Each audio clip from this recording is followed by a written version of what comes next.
I hope I don't end up regretting this. Hey everyone, it's your favorite tech influencer with the messed up hair, Greg here.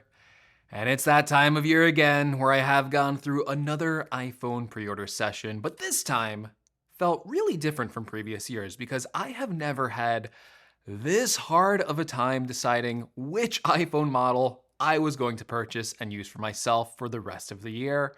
For the past few years, that choice has always been the Pro Max model. Basically, the highest end, most expensive, most money you could spend on an iPhone. In fact, last year, I bought the most expensive 1 terabyte iPhone 16 Pro Max. And the reason why I usually gravitated towards the larger Pro phones is pretty simple.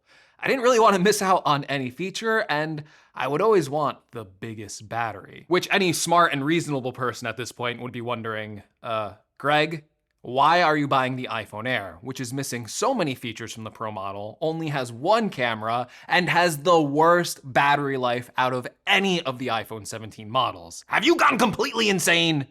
Maybe, because I think one thing, and even I can admit this, is if you are purchasing the iPhone Air, you have to accept that on most metrics, you are paying more for an iPhone that technically does less than the cheaper iPhone 17. However, once I saw Apple's reveal video of the iPhone Air, I have to say I have not felt that excited about an iPhone design since the iPhone 10. The Air just looked completely new, different, and something I have never seen before from an iPhone. Even like the small details on that phone, like the polished titanium edge looks so good, like that. It looked beautiful in that reveal video. It really looks like one of the best designed iPhones I have ever seen. And yes, primarily, the reason above all else why I am getting the Air is because it's thinner. And I know that is such an unpopular thing to say, and I can already see the sea of YouTube comments saying, who cares about a thinner phone? Well, I think classic Apple fans do. That was one of the things I used to love about Apple design in the past, is how they always pushed the bleeding edge of technological design. I remember so many of Apple's past releases during the Steve Jobs era, and the one thing that always stuck out to me is, yes, these products constantly got thinner and lighter. And yes, he was made fun of for doing that back then. But this was because of an overarching philosophy that the product should get out of the way. It should be as inintrusive and as invisible as possible so users can focus on the pure experience. That philosophy for Apple used to be the idea of achieving a design that felt like holding a window or a piece of glass into the computing world. I don't have to tell you that at least with the iPhone, Apple has gotten a little bit away from that philosophy. With the first iPhone all the way to the iPhone 6, the iPhones constantly got thinner after every release. And since the iPhone 6, it has been the reverse. We have been seeing Apple release thicker and thicker designs. And that kind of made sense. The iPhone took on a much larger role than it did in the past. It became not only people's primary computer, but also their primary camera. And everything about the iPhone became larger, more in your face to meet those needs. I mean, even as I say this right now, talking about this return to chasing thinness, let's not also forget that Apple also released one of their thickest phones ever at the same time, the iPhone 17 Pro. This is perhaps the most in-your-face iPhone model, not only in size, but in design. It is unmistakable at this point that this is a device meant to be a powerful tool, not a beautiful object, and definitely not something that gets out of the way. And I also appreciate that same design philosophy.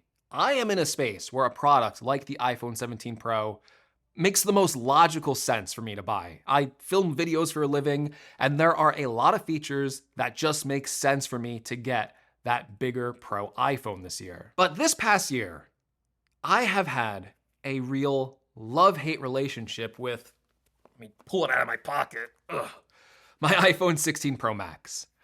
I appreciate this phone. I appreciate having the bigger screen, the additional cameras, all the pro camera features, and that big battery. But this phone has presence. It is big. I always feeling it weighing down my pocket. And sometimes, depending on the clothes I'm wearing, I don't even want to put it in my pocket. I'm gripping it in my hand as I go to the gym. I'm awkwardly trying to hold and use this phone with one hand. And yeah, just simply, it's too big. It is too big. When they went to the 6.9-inch size, I did it for the past 2 years, but each year I just felt like I don't want a phone this big. Now, this can be a problem with any phone, but like I'm sure many of you are also dealing with right now, is I'm just on my iPhone way too much. I constantly look at my screen time at the end of the day to see I was on my phone for like 8 hours, and I think about how unproductive I've been all day, and I don't like that. And then I repeat the process the next day and the next day, which makes it even worse. And it's been making me miserable, right? Like all like this doom scrolling, all this need to constantly see information. I don't know, man. I gotta stop. I think it's important to go out, touch some grass, talk to some people, read a book, stop listening to all these people that get paid to be angry on the internet. Like if more people did that, I think the world would be a much better place. Sorry, tangent aside, when Apple announced that the iPhone 17 Pro was getting thicker and getting more battery life, well, I kind of saw this as a moment to go, okay, do I need a more intrusive phone? Do I need even more battery life than I had before when I'm trying to reduce screen time? And that answer is no. I don't think I want that right now. Now listen, I'm still not a Luddite. When I first heard rumors about the iPhone Air, I was of course excited about the ultra-thin design, but when people were saying the battery life was going to be abysmal before the event, I was basically ready to just buy the smaller size iPhone 17 Pro and call it a day. Like it would still be a smaller phone than what I have now, right?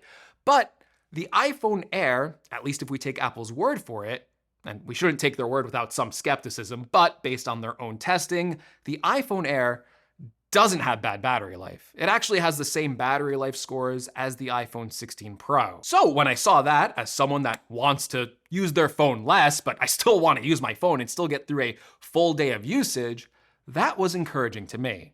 There's also the fact that the iPhone Air uses the same chip as the iPhone 17 Pro, so I won't feel like I'm losing out on power or memory. Well, unless you talk about that new vapor chamber cooling on the Pro models, which yeah, I do feel kind of sad missing out on that. And it definitely is a concern that the Air is using titanium in an ultra-thin design. Have no idea if it's gonna overheat with the A19 Pro chip, but they had to use that material to make sure it's durable. And yes, it was nice to see that Apple said the iPhone Air is the most durable phone they've ever made. And there's already some pre-release bend tests going around where, of course, it does not bend. And again, I'm not opposed to the idea of a bigger screen phone. I just don't like how big it is. So I hope that the 6.5-inch display on the Air is a nice middle ground where I can still appreciate having a big display, but hopefully because it's so thin, it feels like a much smaller phone.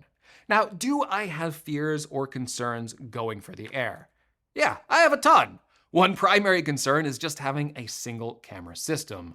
I think this is probably the biggest drawback for the Air for most people, but it may also be fine for me for the most part, because when I take photos, I always try and use the main camera as much as possible because that lens produces the best quality shots, and I only revert to telephoto when I need to, and I rarely use ultra wide. Now, not going for the Pro this year is also kind of feeling like missing out because yeah, it's getting an even better zoom lens, so of course I'm thinking, well, I might need that too, but I'm gonna try and see if I can live without it. However, the bigger concern to me is actually losing out on ProRAW and ProRes video capabilities that I use on my current iPhone. I do use my iPhone for content creation, and sometimes I use the higher bitrate ProRes video, and I think it looks really good. Now, this is not my main camera. I have a more expensive Sony FX3. It's like a $4,000 dedicated camera that I use for like 90% of my video production. And, you know, my iPhone is basically there for when I'm not carrying that camera. So it's not the biggest deal in the world, but, you know, it is nice to have that capability on you when you want to use it. And of course, there's other concerns like the mono speaker. I listen to a lot of podcasts in the shower with just the iPhone speaker. So you know, I don't really need stereo sound on the Air, but I do hope the speaker in the earpiece is still loud enough and doesn't distort at loud volume. But for most serious listening, I'm usually grabbing my AirPods Pro anyway, so again, I hope that's not the biggest issue. But I am willing to put up, or at least try to put up with those issues for getting an iPhone that I consider is on the bleeding edge of tech.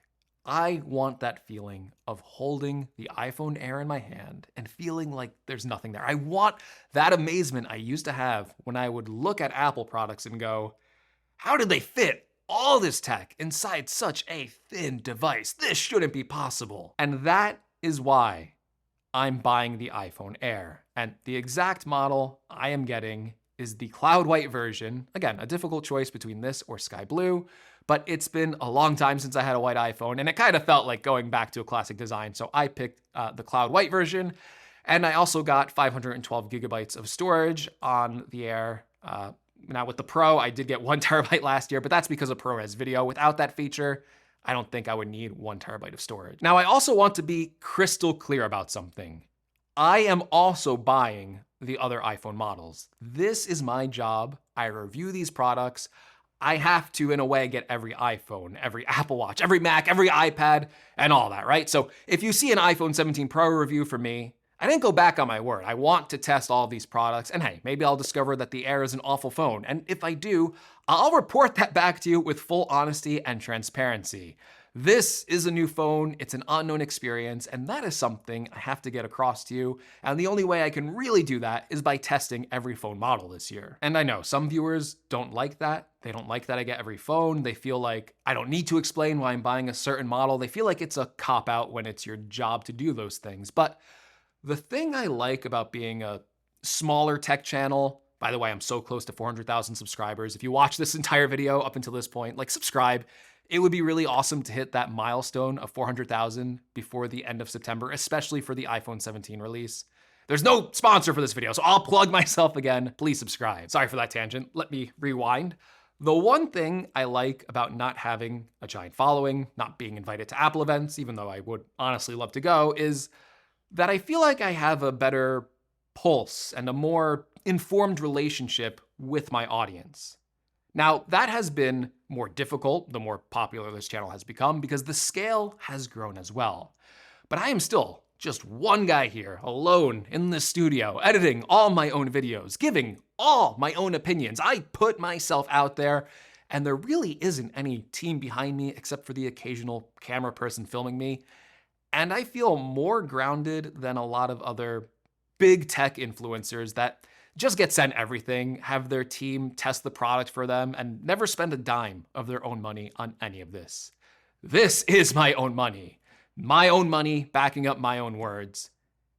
And I feel like that's pretty important. So yes, I am buying the iPhone Air. I plan for it to be my main phone over the Pro models this year. So if you want to see how that experiment goes, get subscribed. And hey, thank you all for watching and hearing me out. One thing I do struggle with is building a community because I feel like sometimes people don't really care about me. I have a ton of anxiety. I always feel like this constant, people don't actually like me, but I have been reading the comments lately. I appreciate all the kind words you guys have said during this super busy week. And thank you all. All right, enough sappiness. Let me have it in the comments. Tell me why I'm an idiot for buying the iPhone Air.